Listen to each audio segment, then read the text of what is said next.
Sir नमस्कार, जय किसान इनकलाइंदाबाद मुन एमडी मनोहर अली नवनिर्माण युवा छात्र संगठन आज संजोग आज सोनपुर जिले में जो एक दुखद घटना घटी आप जानते कि आमर नवनिर्माण कृषक संगठन जी चाषी नेतृत्व युव नेतृत्व को आज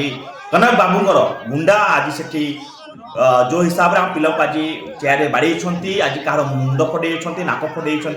जितेबाला कनक बदन सिंह देव जिते कहले बर्गर चाषी नोटई कर चाषी मंडी धान खोले ना चाषी धान चोरी कले जितेबाला चाषी राजस्व आसला आंदोलन कले से कौन कले ना कले चाषी नोटई कर लेकिन कहलु कनक बाबू चाषी अपमान करूँ ना ये अपमान बर्दाश्त करूँ आप यथाशीघ्र चाषी क्षमा प्रार्थना करूँ क्षमा प्रार्थना कले ना जो अहंकार आज सोनपुर सन्धार जो गोटे कार्यक्रम होता जिते नवनिर्माण कृषक संगठन नेतृत्व और युवा छात्र नेतृत्व जब पहुंचले गोटे स्लोगान दिले कि कनक बाबू चाषी अपमान बर्दाश्त करूँ आप यथाशीघ्र क्षमा प्रार्थना करूँ आगे यही कथा कहला बेले आप देखिए सेठी आज जो हिसाब से कनक बजाय सिद्धू एवं जी अच्छा एमपी जी अच्छा से गुंडा आज जो हिसाब से पिला आज बाड़ी जो हिसाब से मुह फटे नाक फटे ये गुंडा गर्दी को आम बर्दाश्त करूँ या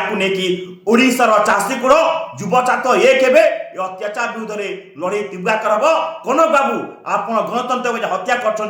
पिला आज चाषी नेतृत्व जो अच्छा नवनिर्माण कृषक नेतृत्व मान जो हिसाब से आक्शन नहीं बाड़ी यार जवाब ओडिशा देवे।